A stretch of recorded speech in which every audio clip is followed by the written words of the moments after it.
तुमची अडचण काय आहे ते बोला.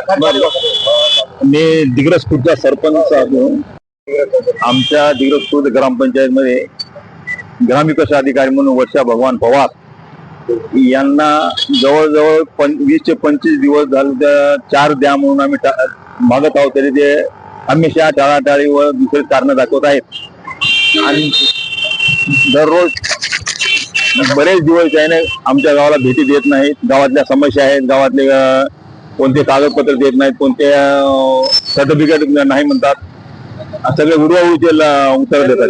जन्म नोंदणी आहे, गावातल्या पाण्याचा प्रश्न आहे, विवाह प्रमाणपत्र आहे, हे कोणतेही देण्या म्हणजे त्याने टाळाटाळ करीत आहेत. म्हणून त्याची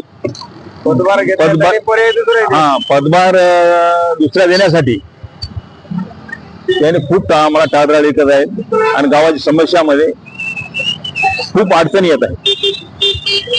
तिथं पंचायत समिती कार्यालयापुढे आमरण उपोषणात बसलेले आमचे सहकारी वडीलधारे मित्र भीमराव पाटील यांच्या ग्रामपंचायत दिग्रस खुर्द येथील अडी अडचणी समजून घेतल्या. तर असं लक्षात निदर्शनास आलं की या अधिकाऱ्याची मुजोरी आणि विशेष म्हणजे ग्रामविकास अधिकारी आणि BDO साहेब यांचा कुणाला ताळमेळ नाही.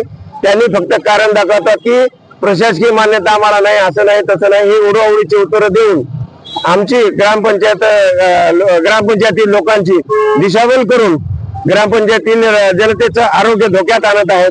विशेषतः म्हणजे जन्म मृत्यू प्रमाणपत्र असेल व विवाहाचं प्रमाणपत्र असेल या देण्यात अडचणी होत आहेत.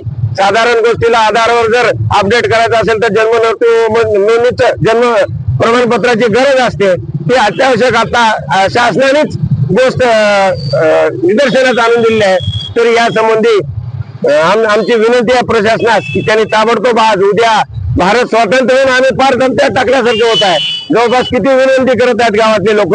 ग्रामपंचायती काय सोयी सुविधा असतील, गावातील नाल्याचं साफसफाई करणं असेल, संसर्गजन्य आरोग्य त्यांचं संसर्गजन्य रोगामुळे आरोग्य धोक्यात येण्याची शक्यता आहे. तरी यांच्याकडे तात्काळ लक्ष द्यावे अशी माझी विनंती आहे. मी प्राध्यापक गीते, पंचायत समिती सदस्य, माजी काँग्रेस